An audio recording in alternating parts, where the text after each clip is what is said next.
அண்ணாத்த சொல்லு அண்ணாத்த. சவுதியில குளிர் அதிகமா இருக்கு, சூடா ஏதாவது பண்ணுங்களா சாப்பிடுவான். என்ன இருக்கு? காலிஃபிளவர் இருக்கு. காலிஃபிளவர் வச்சு மஞ்சூரியன் பண்ணி விட்டுருவான். குளிருக்கு எதமா இருக்குமா?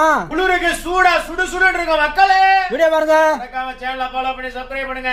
சவுதியில இந்த காலிஃபிளவர் நம்ம ஊர் காசுக்கு 60 ரூபா ஆச்சுங்க. காலிஃபிளவரை நல்லா சின்ன சின்னதா கட் பண்ணி நல்லா தலைவலா சங்கான கொதிச்சுட்டு இருக்க சுடுதண்ணில் போட்டு உப்பை போட்டு நல்லா ஒரு கொதி வந்தோடனே வடிகட்டி வச்சிருங்க. வடிகட்டின காலிஃபிளவர் ஒரு பாத்திரத்தில் மாத்தினதுக்கு அப்புறம் இஞ்சி பூண்டு பேஸ்ட், மஞ்சாத்தூள், இழுவைக்கு தகுந்த மாதிரி மிளகாத்தூள், பெப்பர் தூள், 2 ஸ்பூன் வந்து கார்ன்ஃப்ளவர் மாவு, 1/2 ஸ்பூன் அரிசி மாவு, 1 ஸ்பூன் மைதா மாவு, உப்பு போட்டு தண்ணி தெளித்து தேய்ச்சி தடவி ஒரு 1/2 மணி நேரம் ஊற வைங்க. காஞ்சிக்கிற எண்ணெயில் அவனை ஒருத்தனா ஊற்று விட்டு இந்த மாதிரி பொரிச்சு தட்டில் மாற்றி வைங்க, ஆறட்டும். இன்னொரு பாத்திரத்தில் எண்ணெய் ஊற்றிய கருவேப்பிலை இருந்தால் போடுங்க. இல்லை அப்படின்னா வெங்காயம், பச்சை மிளகா, இஞ்சி பூண்டு பேஸ்ட் எல்லாம் வதங்கினதுக்கப்புறம் நம்ம பொரிச்சு வச்ச cauliflower, soya sauce, chilli sauce, tomato sauce, இழுவைக்கு தகுந்த மாதிரி மிளகாத்தூள், பெப்பர், உப்பு, கார்ன்ஃப்ளவர் மாவு நல்லா தண்ணியை ஊற்றி ஜலபலா ஜங்கான